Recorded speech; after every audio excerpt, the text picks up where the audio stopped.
Dealer Tech Tuesdays is brought to you by VTech Dealer IT, guaranteeing your dealership premier reliability, stability, and customer support. Transform your Tuesdays into a powerhouse of growth. Contact us at www.vtechdealerit.com. Welcome to Dealer Tech Tuesdays. I'm John Acosta. For decades, we sat in rooms where we made decisions on gut, on relationships, on the way things have always been done. And I watched what happens when we put data on the table instead. Today's episode isn't theory. Everyone on this panel has lived it. We built Moneyball together, across 16 stores, through an exit that paid off, and inside the rooms where the numbers told us things nobody wanted to hear. So this is a conversation between people who already know where the bodies are buried. We're going to talk about data, trust but verify, accountability, and running an entire organization by the numbers, and the resistance that shows up the moment you try. Today's episode is brought to you by VTech Dealer IT. Your dealership never stops, and neither do we. For 15 years, VTech Dealer IT has worked with car dealers and no one else. We keep your systems running, we keep your data safe, and whenever you need a real person, one is always there to help. That's what we mean by doing everything with speed, skill, and heart. Let me introduce the people at this table. Paul Jensen, we work closely together. 43 years in the car business, running operations, including fixed, projects, construction, and emergencies across 16 stores in California and Florida. Gino Walsh, platform manager. He was on the plane when this whole thing started. Now he is on the buy-sell side, valuing stores dealers have built. Frank D'Angelo, the numbers guy. From CFO, corporate controller, he held every seat where the numbers live. The man who held the actual numbers and the stories that didn't match.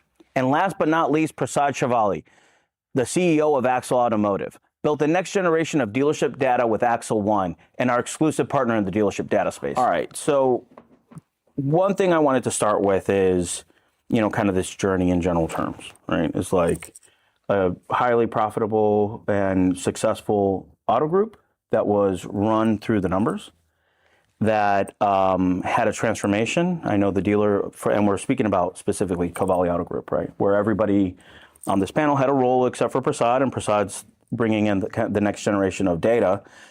Gino, you as a platform manager, executive manager. Frank, you as controller, corporate controller. Paul, you as operations, fixed ops. One thing I wanted to kind of ask the group, and thank you guys for coming, was what was the biggest resistance when you guys started looking at the numbers as a team? When I first started, the owner was asking specific questions about KPIs. What numbers was he looking for? How was the dealership performing? And we started putting together these spreadsheets, taking financial statement data and keying it in, and then comparing that against all the stores that we had, and breaking it out into groups. And it was just very time consuming. What we were looking for was a platform, and what we started looking for was a platform that was online, and we looked at several. We ended up taking one, and that kind of transformed us from being 45 days in arrears on data and bringing it to what was yesterday. Yeah. But it was just the DMS data. So you're looking at an autopsy report, not an instrument cluster. Correct. you're looking at the smoking hole in the side of the mountain, right? Rather than data that's going to give you... Then the fuel gauge. Yeah, then the fuel gauge, exactly, like altitude-wise. So, Gino, let me ask you a question. What's, on your side, I know you're with performance brokers, and dealers have sometimes inflated, sometimes real assessments of what their value is of the organization. What does the data expose in that process, and how do you fight that? Well, you can't hide from the operating statement. The operating statement is going to show a lot of, the inefficiencies of your operation. It's also going to show where you lack focus. When we look at a lot of statements currently, you can tell immediately on page 2 if the person's good with measuring their team by the metrics, but also if they're good in variable, if they're good in fixed ops, if they're, if they've gone out and just had an expense explosion, or are they hiding some of their expenses as well? For some people, they want to make the bottom line look great, but then they're sacrificing some of the integrity of what other dealers will measure themselves by. One of the big areas is in rent factor, right? So you'll have some folks that will own a dealership. It's a 15, 16, $20 million, piece of real estate, and they're only charging themselves $20,000 a month in rent. Well, apples to apples, and we compare them, well, you're going to have to suck off of that statement another, $60,000 to $100,000, depending on how large, and that's per month, right? And it depends on how large or how expensive that real estate is, right? So I think you said it to me a long time ago. Show me how to score, and I'll show me how to keep score, and I'll teach you how to win. Yeah. So show me how to keep score, and I'll teach you how to win. So that's kind of like, you see that a lot when you look at different operating statements, and when you look at a lot of different operating statements for the same brand, you get to see some of the idiosyncrasies of each one of the operators. Some people will want to put the money all up top to operational gross. Some people like to put all the money towards their net adds and deductions. Some people will take their reimbursements for floor plan or for advertising and post that same data into net adds. So everybody has a set of principles to follow, and I think revenue on an operating statement is probably the one that you can't really trick. So revenue is probably the biggest one. If you have a store that can generate a lot of revenue, then you can put a better operator in there, and they might be able to pull the efficiency out of it. And what I would tell to a lot of the dealer principals, owners, when they're going to market, that's kind of the differentiator between you and another Chevy store that's right down the road. If you're at $15 million in annualized revenue and they're at 50, well, guess what? The 15 one's not going to be worth a lot less than the 50. You can't hide behind that data, right? Even if you're a great operator and you can finagle the rent factor and you can move the money from the top to the bottom, at the end of the day, the revenue is what the revenue is. Yeah, and I think ultimately when you have the context, I mean, that's kind of a double-edged sword, and I think that's on your side, Prasad, with Axle, is like when you see everything as a trend and you see it as percentages of your gross, as you see it as percentage of your operating, like you can't hide from that, and it demystifies some of the process and the anti-transparency that happens with some of these transactions. Yeah, definitely. I think, as you were saying, the revenue number is revenue number. So some of the reports, users keep asking, can you show a percentage of GP on every row? Like, why do you want to see that as a percentage of GP? You're looking at, okay, this is 5%, 2% of my expenses. So that's when I realized you can look at a lot of numbers, but the ones you get really gravitate, as an operator, which numbers are what your percentage should be. So I talked to somebody, said, oh, this got to be 27%. I'm like, oh my God, I don't even know how they actually have that wide in their mind to look at that exact numbers. So we had to build a lot of trending reports over 12 months, expense trend, paying expenses by vendor, because you're saying that, hiding stuff here and there. And you're also looking at, hey, somebody's sneaking in their annual maintenance contract this month without even you noticing. Right. So unless you have some kind of guidelines to say, show me when I'm paying 5% more on any line, then you can't hide from it, and you expose that. That's usually the controller's issue. And that creates my next question to you, Frank, is that how often do you see numbers contradict management story? Like how often, and how do you fix that delta, navigating the complexities of telling, if you're buying a store, saying, hey, the data's not showing what you're telling me. Realistically, that's where you see that more often than not. You see a lot of different things along the lines you were talking about earlier, Gino, as far as like expenses and different things like that. It's also evaluating the balance sheet, what's in their prepaid expenses, right? You see a reasonable expense trend, and then you go through the balance sheet, realize there's debit and an accrual account, a significant amount of prepaids. There's a lot of things that could get moved around in the balance sheet that ends up becoming the 13th month or year-end expenses. And those are items that really, as anyone's evaluating a dealership, you really have to evaluate. You really want to dive into those things in diligence to make sure that you're accurately looking at what's happening in a dealership.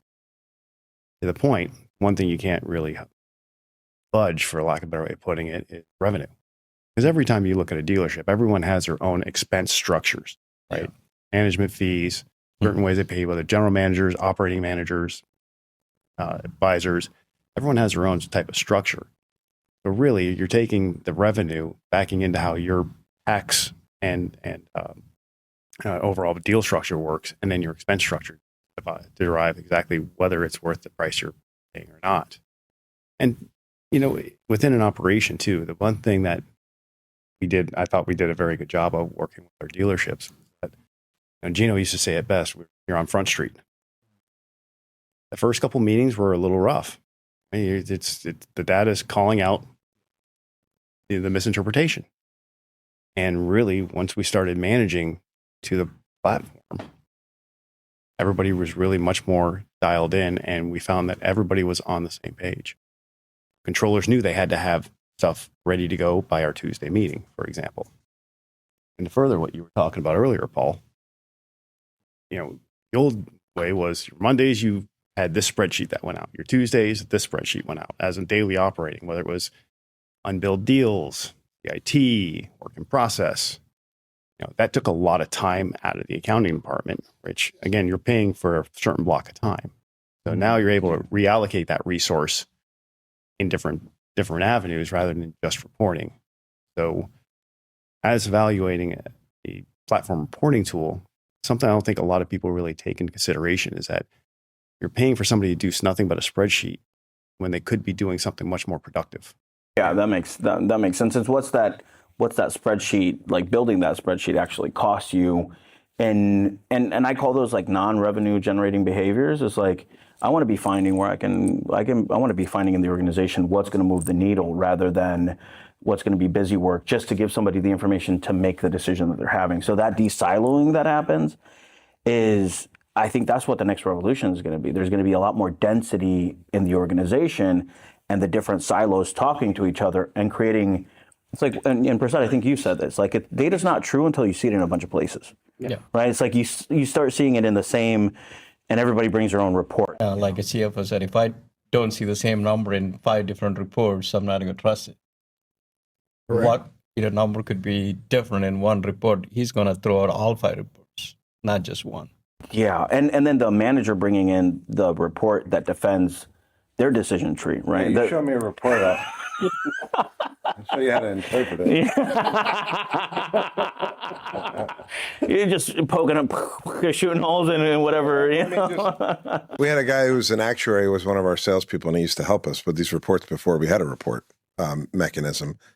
And he was like, well, what do you want the report to read like? I want it to look like we're really doing great at internet closing percentage, right? So, and then you go through and you start eliminating things that should be actually counted. And a lot of these guys and gals that are out there in the industry, they're more focused on making themselves look good on a report than they are on the activities and the metrics that actually put money in their pockets and build value in the dealerships and build value for the customers, right?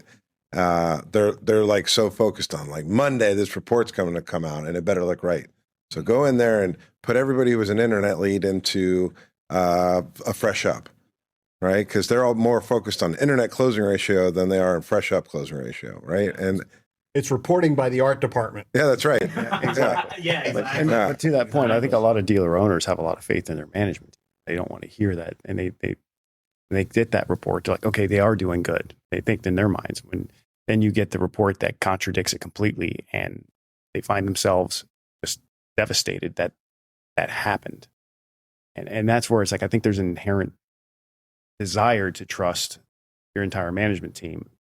You got to trust but verify, right? Exactly. So part of what we did is we had 2 different DMSs or 3 different DMSs, and we had 2 or 3 different CRMs, and everything that we did was, I'm doing a good job, but you're doing a good job on that. So like we had to like declutter everything that we had and get a uniform DMS and get a uniform CRM and get a uniform reporting tool so that when we did have a Tuesday meeting or we did have a quarterly meeting, that everybody was being measured by the same metrics. Right. And I think that's one of the bigger things that if you're an owner that have, multiple rooftops or anywhere between 5 to 50, right? It's important that we know when you're doing a buy sell, sometimes you have to bring in that CDK, right? And I'm just naming DMSs, right? But your whole other company's on Reynolds and Reynolds. Well, a lot of the guys and gals out there, we'll just keep it on CDK because there's, a contract that has a stage life and they have to get through to the end of it. But if you don't have a third party that can kind of eliminate some of the noise between two different, CRMs or two different DMSs, then it gets really hard for you to be able to manage, Frank and Paul, because Paul's defending his right that he's correct because he's been using the DMS or the CRM this way. And the same thing with Frank. And we're all looking at Paul like, what's he talking about? Like, I know he's from the California store, so I understand what 420 means, but this report is not smacking down. It's just something that's not accurate compared to what we can see on the financial statement, right? And so we scratch our heads, and the biggest thing that's on an operating statement is your personnel. Like that's the most expensive thing that's on an operating statement, right? Even if you change it around and make it an outside service, right? At the end of the day, the people is what's most expensive. And so I think inherently human beings, when they spend a lot of money on something, whether it's a car, a movie, a house, they want it to look good and they'll defend that person, right? That amount of money that they're spending on all those people, including, a hotshot general manager or a great F&I manager, when the reports come out that provide evidence that's different, there's like this, moment where the dealer principal or the general manager or the owner go, that can't be. I'm paying this person this much money. Yeah, it's when you figure out somebody's a Decepticon, right? Well, either but you might be your own Decepticon because you're still defending that person. You're paying so much money because I've spent this much money already. I can't be wrong. Going back to you inherently want to believe that your management team is right. And the biggest thing, to your point, I remember we eliminated the yeah buts. Yeah, but we don't have this. Yeah, but we do this. Yeah, but we do that. Eliminating the yeah buts as you're doing your comparables across a platform. But the trend, like I got to see this from an IT perspective, right? It's like I'm the IT guy, so we're running behind the scenes, making things happen, and getting yelled at by everybody, right? But what I saw from your guys' perspective is like you guys, there was a one source of truth that everybody agreed on. Okay, this is the numbers that we're having, and we've agreed on this over many iterations. And contextually, you have all the service managers, everybody working on their, side by side. So you have that context. All general managers working side by side. So you have that context. All the F&I managers side by side, you have that context. So the thing that I love particularly about Axle is that you're not only taking the DMS data, but you're taking all of the data and putting it side by side and trending that over long periods of time. So, it's like when in baseball, it's like steroid use comes out, like how they measure it is like if there's a massive jump in performance, there's something wrong here, right? It's like a massive jump in performance, there's something wrong, and a massive decline in performance, there's something wrong. It's like, what does the trend look like, and are you trending in the right direction? And I saw you guys do that live, and it was really powerful to see that, to say, if you bring in the right people, you create the right processes, and you create their pay plans to adhere to that process, then things start shaping up and aligning. Yeah, the 3 Ps, as Paul likes to say. Pay plans. People, process, and pay plans. Yep. But in order to do that, you have to, right? You have to get over the technology resistance and then the accountability resistance that people don't. Well, Prasad, there's another P. But the only way to do it is to tie the pay plans to the technology piece, right? That was one of the big, eureka moments. Oh, okay, we want to get people to actually use these tools that we're spending so much money on. We should tie it to, adoption rates or utilization rates. Mm-hmm. And then all of a sudden those utilization rates turned into performance rates. It turned into revenue. Yeah, it turned into more revenue. And By incentivizing the people to just follow the process, the money follows. the carrot and the stick, right? So Yep. they just And one thing that I like about you guys is the playbook concept, right? It's like, what do you want your another P. another P, right? So there's 6 P. We're gaining We're P's. peeing all over ourselves. Yeah, the playbook. And when you actually ask somebody, what is your playbook? They're like, okay, we always wanted to work on one. So I don't think many people actually sit down and say, what should we be looking at daily, weekly, and monthly? And when my flagship customer asked me first, hey, can we put our playbook in here? I wasn't even sure what exactly they wanted to kind of put it in there. And you talked about pay plans. Then they start running these weekly meetings off of our data. So when you come into weekly meeting, I saw people like filling their spreadsheet. Okay, what's my number? So they run one of our reports and put that number in there. That's when I realized what we're providing is more than just reports or KPIs. You're now starting to create an operational flow. How you should operate, like on a daily basis. Who should be looking at this weekly? And are they looking at it? And we don't want to be really a big brother, but at least if you want to find, like, if this is a big dip of something or a number, you need to look at it and go, who's not doing their job? Because the exception management is the only way you're going to be able to control anything nowadays. And I keep telling everybody, the reports the way that we used to run 5-6 years ago, I mean, they're still valuable, but everybody's attention span is so short right now. It's almost, I call it a Reels culture, 30 seconds. If you don't tell me everything in 30 seconds, I'm going to scoop over and then go to the next topic. So we're starting to condense those widgets to something that I can explain you in 30 seconds. Here's your inventory, here are your buckets, here is your sleds, and here is where you have too many inventory, without running to 4 or 5 reports. I know that some of them were KPIs, but you had to now translate. And we had another line at the bottom. For the last 90 days, this was what it used to be. Because the other thing, you'll go, okay, these numbers are good. I'm just new here. Is it still good or is it bad? Nobody wants to kind of run the reports to actually find that out nowadays. So we're now finding data accuracy and the way they want to consume the data, start changing. And when you show up, it is what you should be looking at. And if you see something that's an anomaly, you can drill right down into what happened. All the way down to, What happened to this number? It just went out. And you can go right down into it and right to the source documents and see what happened. Is it a misposting or is it bad news? Well, I was talking to a dealer principal recently that had their controller retiring, right? And it's like, you don't want to find out that you have a problem with your new controller 4 months down the line when your accounts payables are backing up and your receivables are crap, and then you want to have the dealer principal that doesn't have a profound knowledge. You won't make it 4 months. You don't want to make it. You won't make it 4 months, exactly. But you want to start seeing the falters. Yeah, you want to start seeing the cracks in the system very quickly. And I haven't seen anything that can give an owner that perspective. And to that point, that's the thing. As we all seen in the automotive industry right now, talent's at a premium. I mean, it's at a significant premium.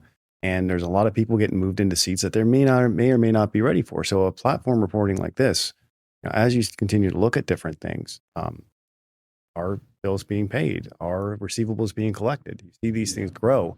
And they see a line on a financial statement, doesn't give you the full breadth of actually what's happening in the dealership. An ability to have those reports that are really at their fingertips to say, oh my gosh, my CITs now are at 15, 20 days. I've already paid off my floor plan.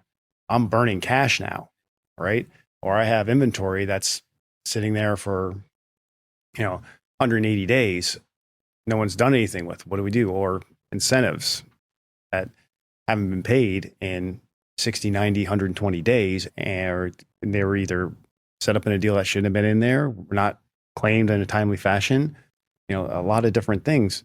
And the thing I liked about having a reporting system is that it found the different areas where we can monetize different aspects of the business, right? I mean, if you think about this, a lot of money gets tied up in work in process. Yeah. Right? Incentives, aged inventory, wrong mix. And, you know, the famous last words of anybody in the car industry, I'll retail out of it. Yeah. One of the things that's key also that you do very well is putting notes on things. Mm-hmm. Back in the day, I would run an open repair order report in the morning, and I would transcribe from yesterday's open repair order report what was going on. It would take me 45 minutes to an hour. And then I would go out and start asking the service advisors, what's going on with this car? What's going on with that? Where are we going on? Where with CIT, with warranty claims, with open repair orders, you put notes on what's wrong, what are we going to do to fix it, and when will it be done? And everybody knows. And it's just clear communication. That's a real key to everything, is having real clear communication across teams. I think that I also was allowed actually us going to say, when you have multiple stores, right? Looking at it from a holistic perspective, like saying that give me the top 5 ROs in each store that I need to be paying attention. Here is exception management. And then we added another feature. How many days it's been since last note on the open ROs? Excellent. Yeah.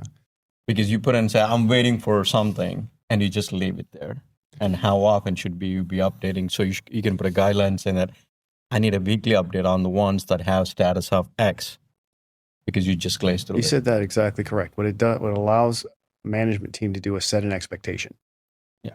Here is exactly, we expect an update every 3 days on these parts. We expect an update on the CIT that's over 4 days daily. When is it funded? When is the cash coming in? It allows a dealer principal or an executive management team to really set the expectations across the stores without prejudice.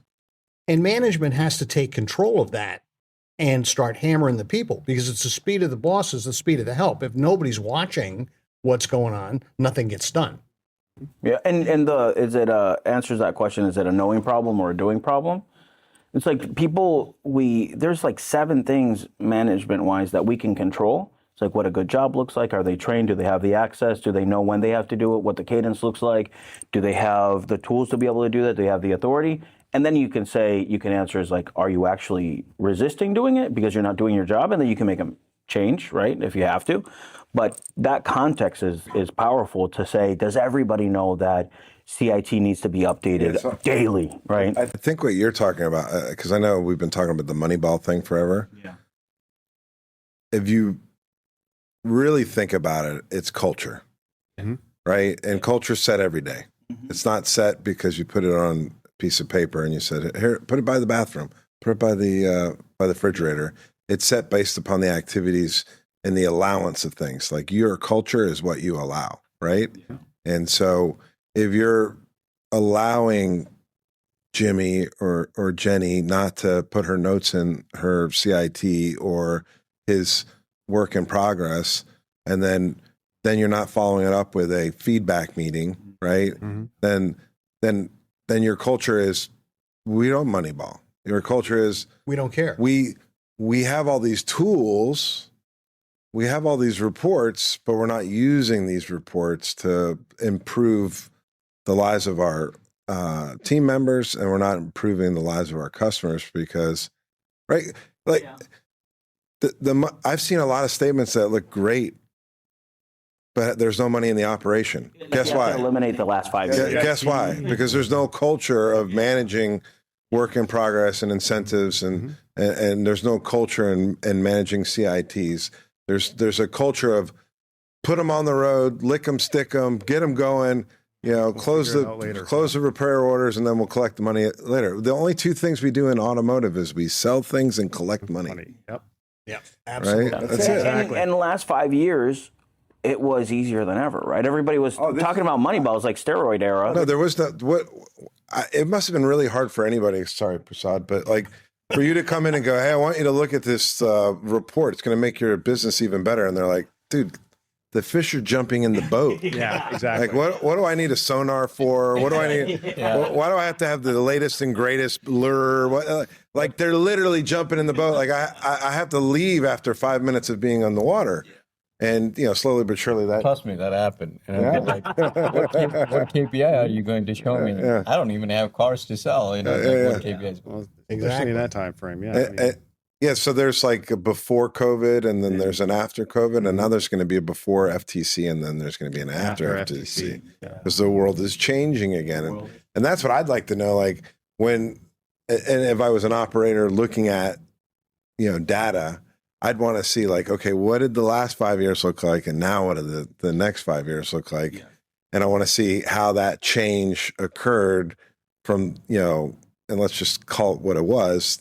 Unscrupulous behavior that we all got away with, that became part of the zeitgeist, and everyone just like the only reason why anybody got away with it because everybody was doing it, right? And it was stuff that, like, when I started in the car business in 2001, they would take you in the back and shoot you for, right? And so that's not the case anymore. And I want to see what the data is going to show going forward, because I know when we worked for Cavalli, we didn't do any of those things. Nope.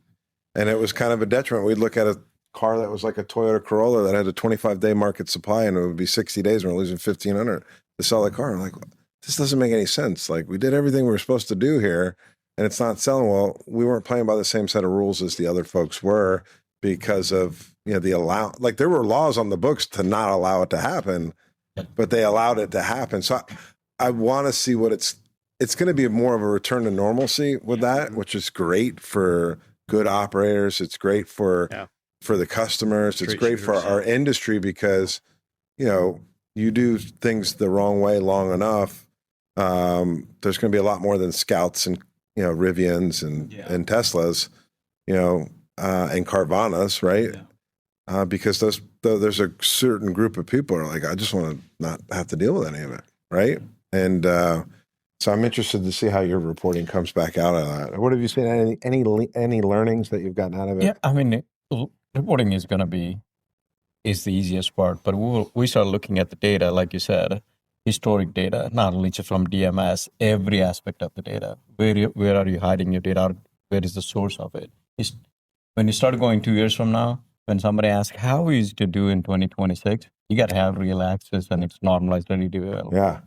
So we keep finding people are now starting to shift, looking at, okay, right now I need to look at the expenses. How did I used to do expenses in 2021? When nobody actually looked at it hard enough.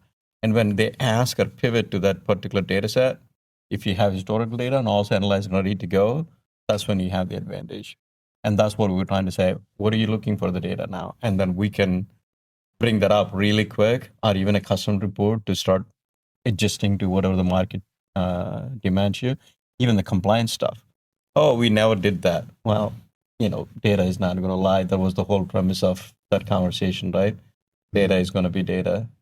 I don't make up any report. The data is going to be reported. And here's a tough question. Is benchmarking an antiquated way of looking at things? Like, do you only want to measure yourself of how you did 90 days ago, right? Is that progressing in the right direction rather than getting industry benchmarking? Because the reality is, over the last 5 years, benchmarking is not anything that. Well, take a look at depends on the brand, for example, right? Take a look at 2023. You benchmark yourself over a 90-day period. Your interest rates quadrupled. Yeah. So benchmarking yourself anytime prior to that, you're kidding yourself because it was an unlevel playing field, and markets are going to continue to shift as things happen, whether it's geopolitical, overall retail environment, right? There's going to be continual shifts in the marketplace. And so while I think there's a place for benchmarking, I don't think it's going to be as critical as it was. Because I was 10 years looking at ago. all the reports, people are like, last month, last year. So when they used to do these benchmarks, even for everything, how much valid it's going to be anymore with this changing landscape? Are you going to be able to compare last year and feel good about it? Or is it just something that you're used to? So, and that's the other side too. You take a look at, again, first quarter of last year, car sales were higher than they had been the year before, right? Well, was that an actual shift in the marketplace? It was pre-tariff. Exactly. Everybody raced to buy a lot of cars. And to that point, I think it's going to be a part, but not as critical, because every year there's going to be something. There's going to be that anomaly. It's not going to be the way it was. We got in the late 90s, early 2000s, where aside from 9/11, and then we were pretty good until 2008. Then 2010, everything reset. Then we were pretty good until 2020. I think we're going to start to see every 24 months, there's going to be a major world event that's going to shift the way we look at things. Can't wait. Exactly. Well, yeah, it's like It's always sunny in South Florida. no, but I mean, to your point, like if you look at March data from 2020, and you're like, what? We need to get our expenses back to that March data from 2020. You're kidding yourself. You had a like 2% interest rate. We were selling cars, and some of the dealers were selling cars. They only had a general manager in the store, a finance manager. Yeah. They cut all of their advertising. They had no ancillary team members on the team, and their average gross per employee was like $100,000. There's a lot of boats out there named August 2020, right? September 2020. PPP. There's another P. PPP. Yeah, exactly. So I think you need to have data that's like really up to date constantly. And so like the benchmark is not really, it's a trend more than a benchmark. I think the one he was mentioning, benchmarking against others as of right now is more critical than benchmarking against your data last year. Mm-hmm. Because are you the only one doing, like this, or is everybody? So at some point, we have enough customers on our platform. We're going to give anomalized data saying that this brand, this segment is doing plus 5%. So you're right in that. Right in that.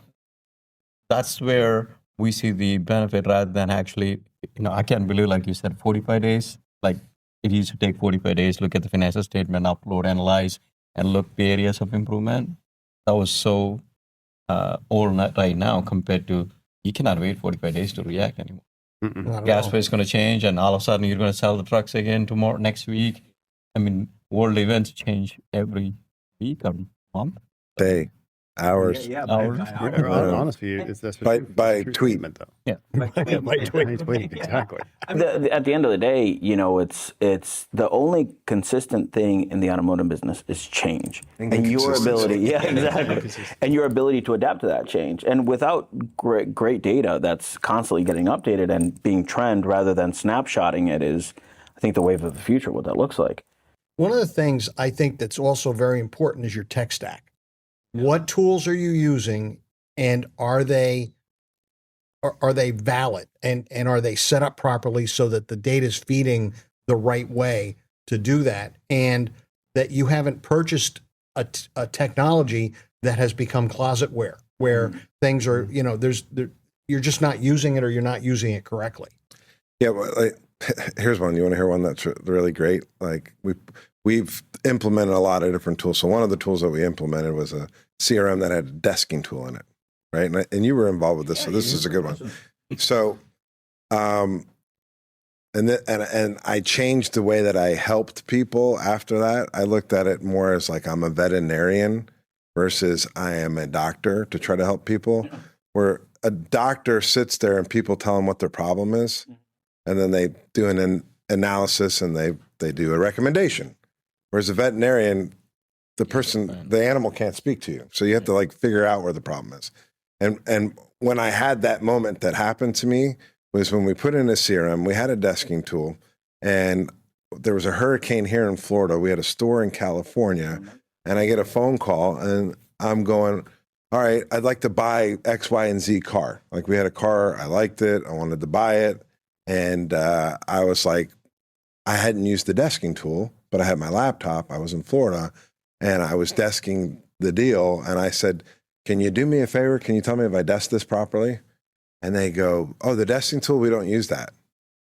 Right? And this is a tool that like we were spending an extra $300 or $400 a month on, and we had the programs in there. So that was another $300 or $400 a month, right? Mm-hmm. And we had the desking tool for at least a year, right? So then I started to do the math, and I said, okay, so that's, $800, times 12 months, $9,600 just poof down the drain. But also the customer's experience wasn't as good because these guys were using, handwritten, going into like whatever, right? But the inefficiency, like that number wasn't even quantifiable. But the only reason why I found it out, you know how I found it out, is because I was on my laptop that had enough RAM, and we figured out that, there was, speaking of tech stacks, there wasn't enough RAM in order for the desking tool to work. And in Silicon Valley, Yeah. which was even crazier, right? And so, not only is it, that's why I became a veterinarian. I started saying, show me how you do your job so I can see if you're going around the system to do it as opposed to using the system. So that's where you get the shelfware, right? Yep. But the network is huge too, right? Remember, we used to do the audit for tech stack as the first step, and we don't bid up on anything, but you see 15 to 20 different bills you're paying for tech stack, and you put everybody and say, hey, how many of these you guys are using? All of a sudden, you find at least 3 or 5 that nobody even know they're still paying for it. And one person uses one piece of one of the softwares and like, oh, we can't get rid of that because our highest performer uses one small piece of that to do the process where you can do it easier in a different program. And a lot of dealer principals, and I could see where their point of view is coming from. They look at that overall tech stack. They look at the overall network capacity. Computers like, well, it's just money going out. They never see the additional revenue coming in. On to your point, Gino, about being able to desk a deal and being able to do it to somebody remotely. And when we got my first Audi from Oakland, Yeah. remember you were telling me to get in. When I walked through the process, I'm like, man, that's the next best thing since sliced bread. Yeah. And to a further extent, it's the other thing. Started going through the CRM. We're looking at how many calls people were making, how many touch points they were getting, how many times they were making appointments. Same thing with service. I always brag about the one girl that we had in Livermore at Subaru. Went from a receptionist to That Audi. Audi. Went to one of the. No, she was a receptionist at Audi. We put her over at Subaru. That's right. Yeah, and she ended up being one of the top service advisors that month. $120,000 worth of gross. All she did was follow the process, do Follow the everything. process. Just here's how you do it. Do it every time. And I remember seeing the payroll that month, and I've talked to multiple people about it. How I called Gino up and I said, "Is this right?" Yeah. Like, she really did $140,000. Yeah, she followed the process. I'm like, man. I think there's a bias when looking at data is like the data will kill your bias as fast as possible, right? Because you're like, oh, that it happened. The whole famous line of, was it the right color when you bought it? And can you guys talk a little bit about the buying by gut and a vehicle acquisition, and it's been there for 3 months and hasn't moved, and was it the right color that you bought it? Like, So here's one that I can tell you. When I started in the industry, nobody had websites. Like, an internet lead came from the fax machine. There were no pricing on your used cars on the lot. Like, there was no internet, and there was like our first, website was a $99 splash page from autotrader.com. Right. And so you can't explain that to people who are newly in the business, especially ones that just started back in 2020. And that was being revolutionary. It was going to end the car industry. Yeah, the internet was going to end the car industry. Yes, I remember those. Yeah. So, there's a lot of changes still to come, right? And I think we just have to be prepared for what you said, the most consistent thing is inconsistency, right? Yeah. And if you're not willing to partner with somebody who's going to, help be your referee, you're at least the person that's keeping score, and then you can develop the playbook around that scorebook.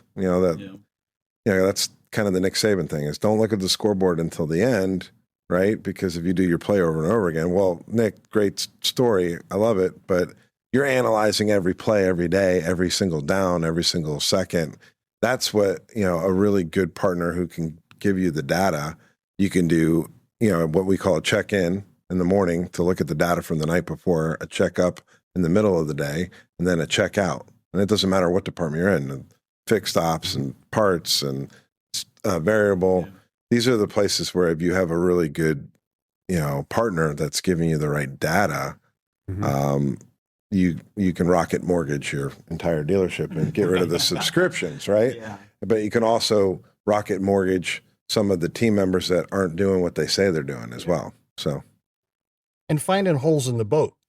If you're looking at, we recently had a dealer that said, I think I'm paying too much for internet and phone, and send me all your bills. We analyzed them, and they were paying about $8,000 a month in services that they no longer had.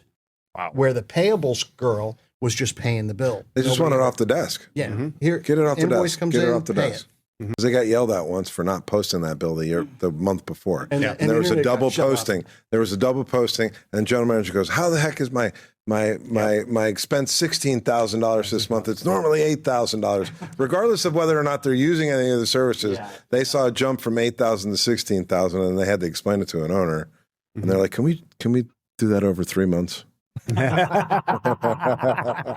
Yes, ever famous amortization. But that speaks to the 10-10, right? If the general manager is not getting paid, like the general manager doesn't get paid on process adherence, doesn't get paid on how smooth the operation is running, how drag versus flow in the organization, you're cutting expenses, and that you cut your nose off to spite the face in so many of these aspects, rather than looking at what the trend looks like over a period. And are you going up and up? Are you trending in the right direction? It's the winning by circumstances or winning by knowledge. Correct. And sometimes we win by circumstances, and so we just continue the same behavior over and over again, and we got lucky. And it's better to be lucky than good sometimes. But at the same time, when you have something that can tell you that these sets of things actually contributed to your performance going up, and you start monitoring those set of things, and you start, champion those things, right? Mm-hmm. And you champion it, you communicate it, and then you challenge the rest of your team, the 3 C's of that. And that's when you get that consistency, right? So and in your world, Prasad, particularly, you're based in logic, and this industry is full of things that are completely irrational, right? It's like, how do you manage that piece of managing through data, managing logic, and transitioning people from that gut understanding of how their dealership they think they run versus the one that they're actually running? I mean, most of those guys are still running by the gut because they don't trust a lot of systems, right? And we talked about tech stack in the last question. Nowadays, it's actually increased, right? With all the AI tools, they can buy everything. It went from 15, 20 to 25 now because they're all trying different things. So I started looking at the tech stack now. Oh, yeah, we just implemented this for BDC AI. How do we implement this for recording notes? I mean, I went to the SO2Con and I saw so much new tech stack coming out.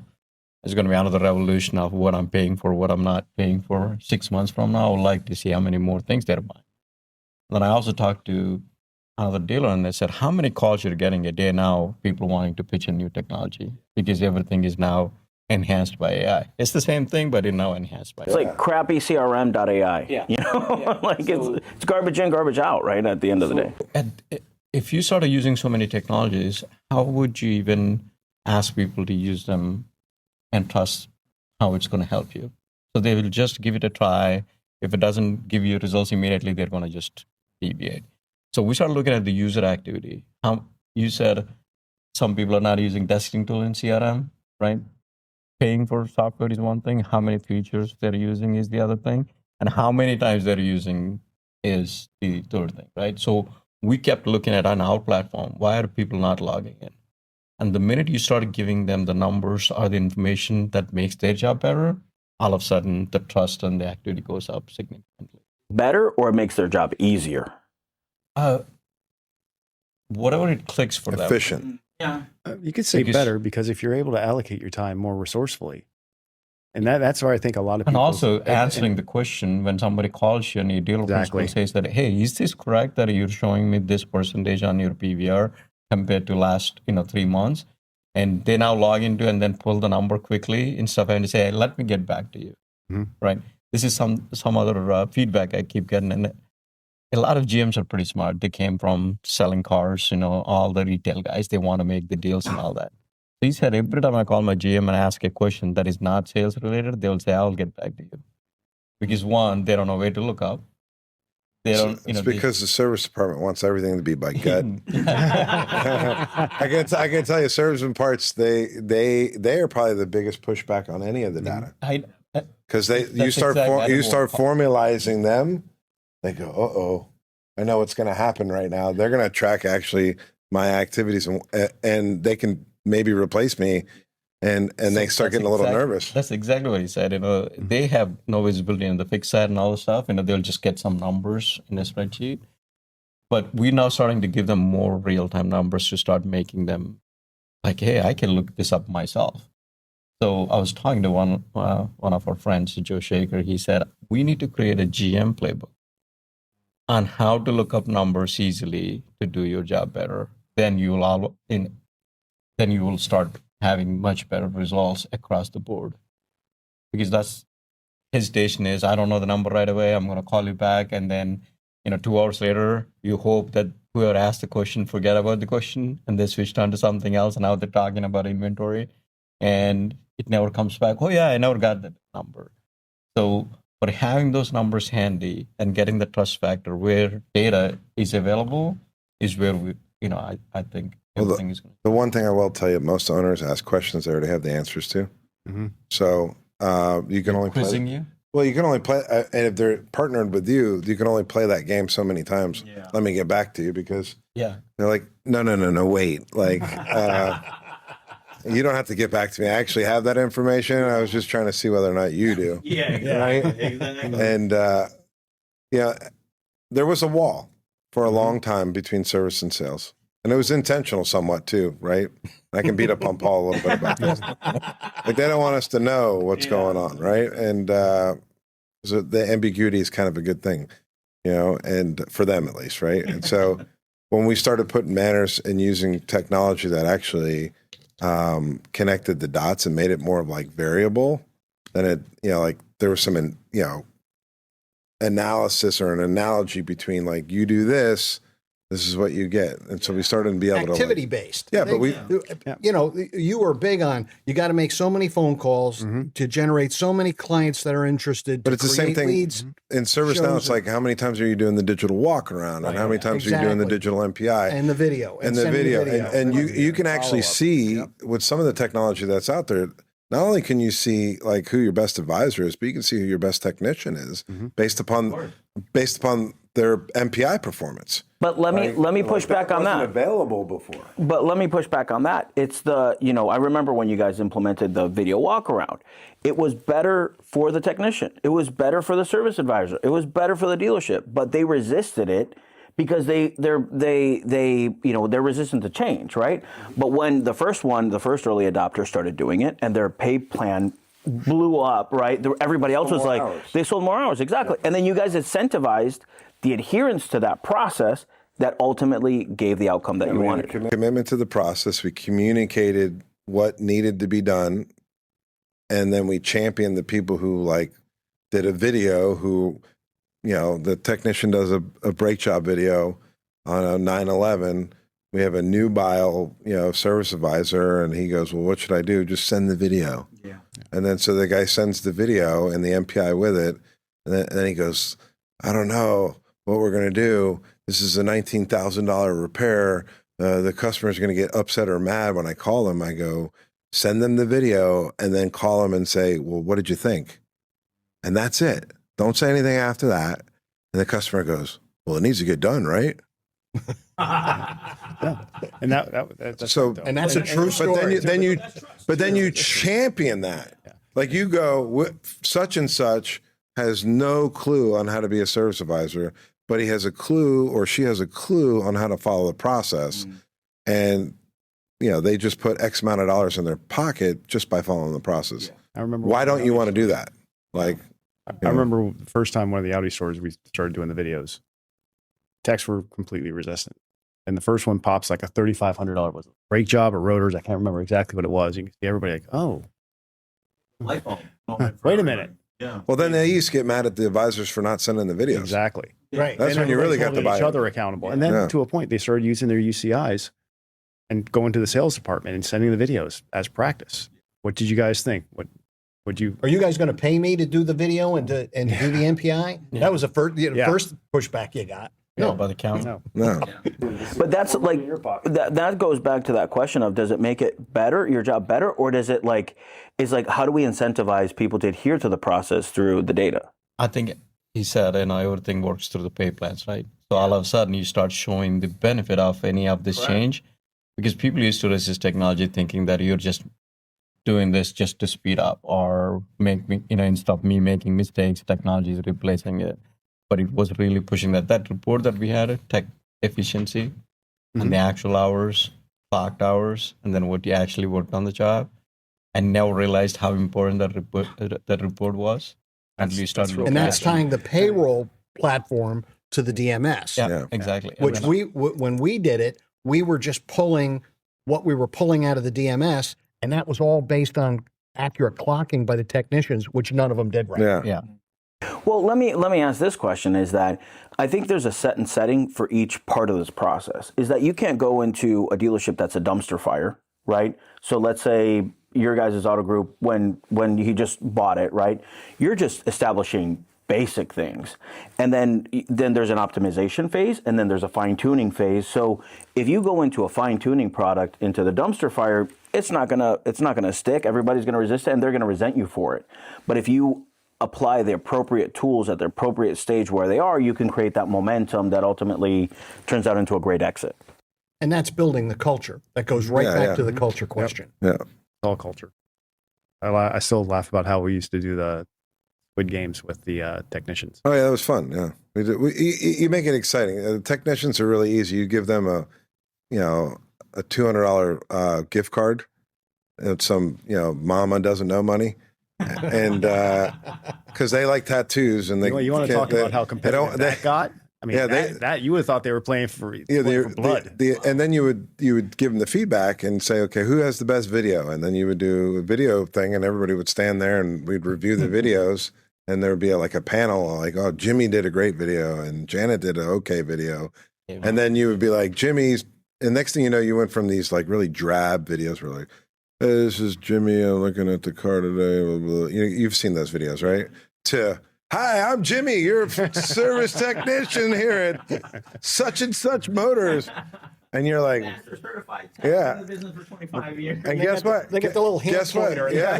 No, and then we got digital. We got the digital tire treads, and next thing you know, they were so exciting, and the customers were like, "This is awesome!" Like they felt like they were part of the process.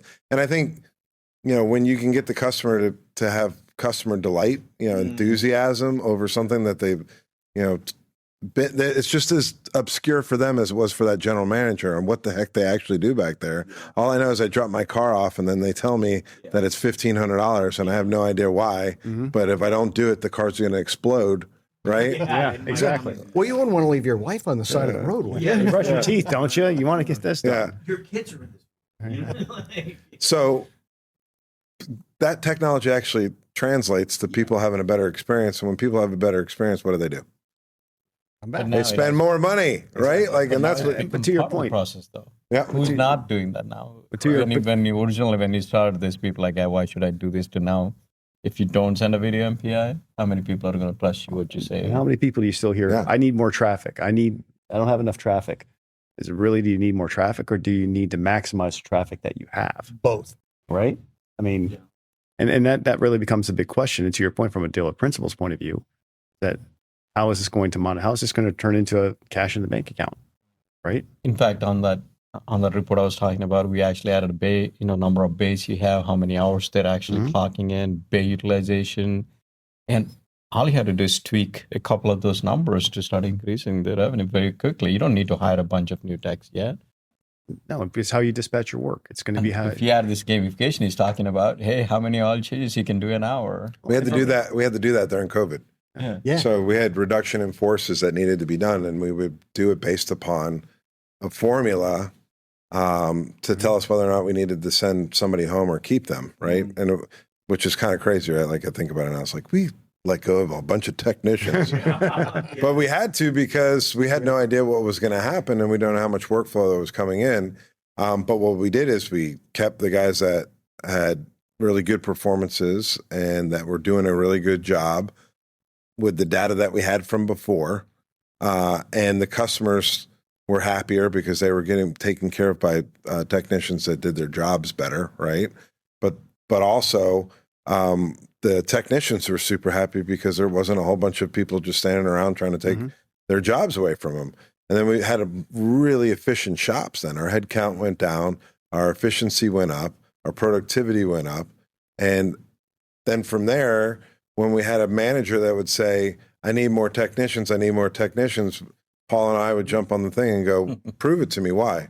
Mm-hmm. And so if they were using the system properly, they would come back with the education that we gave them, and they would say, we actually need to cut 2 technicians. like that was, yeah, you're goddamn right you do, because when you put too many technicians in a shop and there's not enough work, what do you think happens? Everyone's screaming and yelling, no one's happy. Next thing you know, they're talking to other, and by the way, technicians talk to everybody. Mm-hmm. So they're talking to another, dealer that's planning on bringing them in because their manager convinced the general manager or owner that they needed more technicians. And they go, well, if you want me, I get to get paid an extra $5 an hour more. And then they get a job offer. They come to you and go, I need another $5 more, right? And then of course they didn't tell just their wife and, their mom. They told everybody, all the technicians, that I'm getting $5 more. So then every technician wants $5 more, mm-hmm. right? Because you decided that you wanted more techs in the shop, and everyone was sitting around going, I don't have enough money. I'm not making enough money, and this, that, and the third. And the result of that is the dealer saying, raise your labor rate so that I can cover this extra cost. And mm-hmm. that gets out of control. And then your return customers don't come back. That's right. Because they're getting... It's a vicious cycle. It's a vicious cycle. Do you think it would ever create a sense of apathy in the shop too? That the best that I don't have to hustle as much because that guy's going to get the next job, as opposed. Well, no, they want to fight each other. Yeah. So, but the best thing is when you run a really efficient shop is that when you tell somebody who's like, I want to go to greener pastures, you can go, but I can promise you this. The door's wide open for when all those things that they told you that were going to be so great, the amount of hours that you were going to turn that, because the extra $5 an hour means nothing if you're not getting the work. Mm-hmm. Yeah, if you go from 45 hours to 40, one job for $5 a day. more. Yeah, you go from 45. Yeah, you go from 45 hours to 25 hours, real quick. Yep. And then you're the new guy. Nobody likes you. And next thing you know, I'm getting a phone call. Can you move my tools back? Mm-hmm. And you're picking up the phone, and that's kind of my favorite one too. I was like, hell yeah, I got send in the truck now. We had that happen for like $3 an hour, didn't we? Somebody went for like $3 an hour and didn't even make it 30 days. Yeah. So here's a question for everybody on the panel: is what do dealers need to be looking at? Or so give me one number everyone should face tomorrow. Every dealer should face tomorrow that they'd hate you for. Cash. Everyone sees the great gross profits, the net profits. You see $12 million net profit, you see $4 million on the statement. $4 million in your bank account. What did you really make? Exactly. Oh. It's a punch in the face. You're number one in sales, you're number one in penetration, you're number one in parts and service, number one in net profit. But it's not in your bank account. The one number that I would say is what's on your 13th statement. Yeah. 13th month. Yeah. Because that's where you're hiding all your sins. Mm-hmm. You're writing warranty off, or you're writing CIT off, or whatever it is, you're putting it on your 13th statement. Mm-hmm. If your 13th statement is small, you did a great job. If you're buried on a 13th statement, what'd you do? What'd you really? You kid yourself.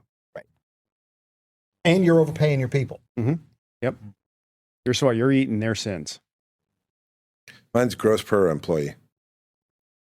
Okay. So it really comes down, and then super gross, not just the operational gross, because you can hide with the packs and the this and the that and the net ads, but like gross per employee. So like if you have all these employees, right, and you're sub $10,000 gross per employee per month, and you're probably not running a very efficient operation. But transversely, the same thing can happen. You could be $30,000 an employee. You think you're great, but that might mean you actually need some extra people because you might be missing some dollars. So gross per employee is probably the one that... And looking at that by department, too, because the gross varies by department of the number of people that you have and how you're doing it. Yeah, you need 5 parts people for a $50,000 parts revenue, a gross line. That happens. But I know. To your point, though, about the super gross, I think that's a very valid point, because everyone will look at, for example, new cars. A lot of new cars still retrade for below invoice in certain markets. And you really have to start thinking about the below the line money into that, because you need to hit those retail units in order to. Well, when you have a car that have $500 markup between invoice and MSRP, and you put a $1,500 pack on it and an $11.99 dealer fee, like there's no profit that's going to show up as front end gross. And then you have $800 a unit. You sold it at sticker, units, and the manager owes you money because he sold it. Thank you, thanks, Frank. It took me some time to realize what super gross is, but now I'm actually familiar with it. But the one number that actually came out of all the reports we show, the performance standards. So a group set the performance standards for F&I average and all that, and they don't want to see it in the middle of the month and face that, right? Because now you need to have the hard conversation with some of the favorite people that you're paying so much on why they're not making the money. So sometimes you skip over that. But if I put that in the middle of the month scorecard saying that these two F&I managers you below are actually doing below the average on your backyard, numbers like that, the performance report that I built, yeah, it's a HR job. They always push it off and say, hey, you go talk to all these people why they're not performing. So the performance above and below the group average and who's doing better or not, that's the report that I feel like they don't want to look at it. Yeah. My number would be missed calls. Straight up, still the highest intent. You're picking up the phone to do business with the organization, and if you saw the missed calls that you had in your organization, you'd be appalled, right? We're looking for revenue everywhere, and it's like the phone is ringing, and you're mixing those calls in sales and service, get update on their vehicles. Like you're taking care of your herd that wants to transact with you, and you're completely missing those calls. Yeah, he's answering all those calls, isn't it? And it comes down to you have to have a phone system that tracks that. So that comes back again to the tech stack.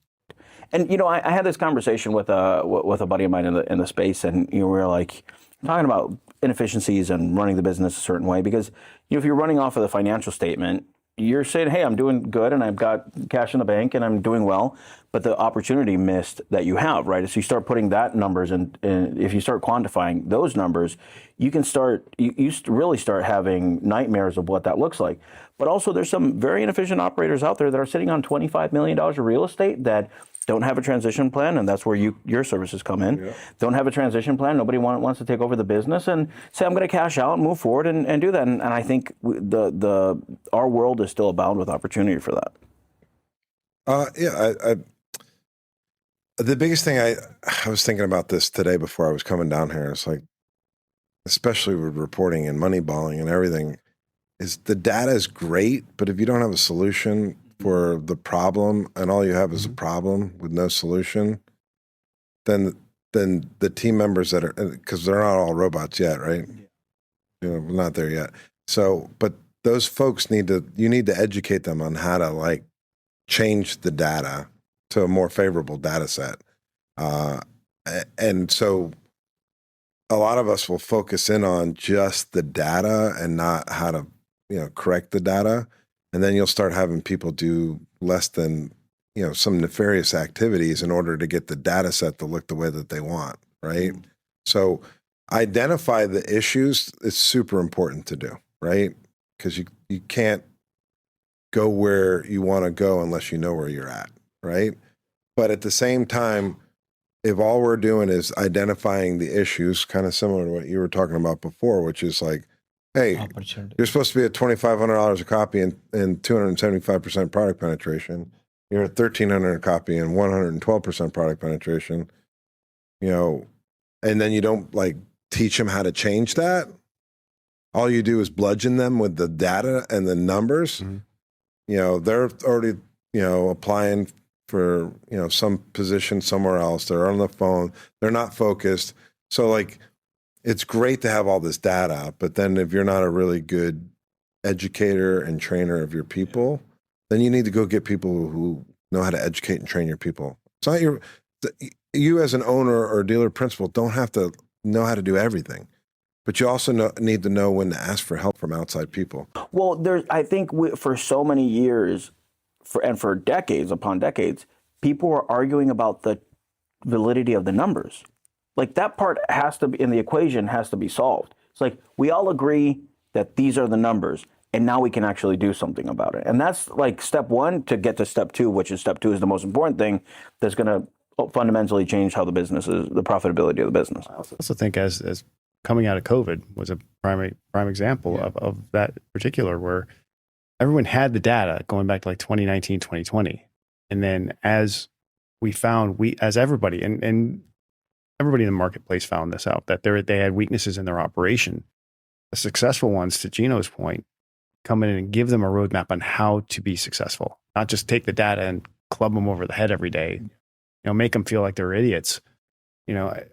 We'll see more of that. And we saw a lot of that. We saw salespeople who at some point in time, you had to figure out came in at the right time, but this wasn't a long-term career. Some were able to adjust and figure it out, but through the data and giving them a roadmap, an opportunity to adjust their behaviors, to adjust their processes, to adjust their mindset. Not just you didn't do this and you didn't do that and you didn't.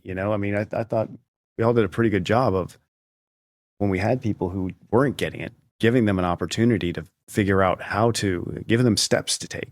I remember you telling one person, here's exactly step one. You walked them through how to answer a call, how to load it in the system, how to basically walk through a sale. And we came up with checklists for team members, like general managers, and he was talking about that before. We need a playbook for the general manager. I was like, oh, we got one. How much? You were reading my mind on that, man. I was thinking that. How much am I going to make? but having that checklist helps, right? So, and that's kind of what we did. We did a checklist for the service manager, a checklist for the general sales manager, a checklist for the salesperson. Mm-hmm. But the data can actually start helping in small areas. I understand, like you need to show the top opportunities. They're not going to solve most complex problems on how to fix a cash flow or things like that. But at least the smaller ones, you analyze the data, look at the historic data, and start recommending. If you increased your ELR by 3 by addressing these 3 or 4 guys that were not below your average, at least you can start giving some kind of push back on that. He's going to push back. Yeah, because I was about actually, to push back too. That you start fine tweaking those, you start creating habits to adjust, to make those reports start to look the way you want. You'll start to see your cash flow, right? It's making sure your ROs are closed, your receivables are paid. That takes your net profit and turns it into cash, right? Mm-hmm. I mean, it's not having, looking at your... Getting rid of finance managers and having doc processors. How much more cash did we have in the account? It took off like a rocket, but it allows somebody, because it allows to expose areas where a dealer principal may not see they're technically burning cash right now, right? They're looking at gross profit and expenses, and you may not see that you have that technician that's only turning 30 hours a week. That, you know what I mean? Or that salesperson, or that FI manager that's floating an extra 3 days on their CIT because they're just seeing the CIT number. Well, you start to expose those things of where your average CIT stands. Well, if you're beyond your floor plan payment date, you're floating an extra 3 days of cash, 3-4 days of cash at an increased interest rate, at least higher than we've had in the last 10, 15 years. That's real cash walking off your statement. You know what I hear kind of the overarching conversation is that solid data plus culture, which is pay plans, people, and processes, and those pay plans that adhere to the process, incentivize the process, creates incredible outcomes, right? And great stories of the organization. For the potential at least. Yeah. You could still have some outside factors that just kind of... I mean, which is the change part, right? And so we'll adapt and adjust, and things that we can control and things that we can't. Yeah. You know the old saying, how you do anything is how you do everything? Yeah. The more successful people I've seen, they're following the exact same processes. At times are good when times are bad. They're maximizing everything they did when times are good, so when times are bad, they're ready for them. They don't have to have that, oh my gosh moment where I have to change this and I have to change that. They're ready to walk into it. Not only do they have the cash reserves to manage these situations, but they also have the processes in place that they know that their people are maximizing what's in the marketplace. When COVID hit and we had that big reduction in force, we didn't change our processes. No. And when the CDK hack happened, you guys didn't change your process. You just went to paper, and you guys didn't miss a beat. Right. Which amazing. Which was... That's great. Bring it back. I want more of that. That was awesome. Going through 2 buy sells and a CDK. But to your point, though, you're able to utilize Darwin. Oh, and 2 hurricanes. Utilizing Darwin to deliver deals. I mean, And that was really important because you had a lot of competition in the area that were on the Reynolds and the Techions, and you lose those customers, you lose them for a 3 years minimum. entire life cycle, exactly, at minimum. Yeah. And, back to your point, Prasad, of like the data is good when it shows up in many places. Culture is good when it shows up also in many places, right? So everywhere. And I think that I got to have the front seat to the Cavalli Auto Group, and you guys particularly in each one of your roles to do that and see what next generation data is gonna bring to de-siloing and making that transition a lot easier. And I just want to really thank everybody for coming today. It's been super cool to have each one of your guys' perspective and people that I've been working with for over a decade, right? That we've been working together, and new partners and putting kind of the next generation of what it's going to look like together. And I think the future is ours, right? To put these things together, put data, culture, leadership, what processes do work, and how that shows up in the numbers is important for that context. So it's fun. I learned a lot today because you guys been in the operations a lot more than I. Thank you, guys. Thank you for having us. And that playbook is still for sale.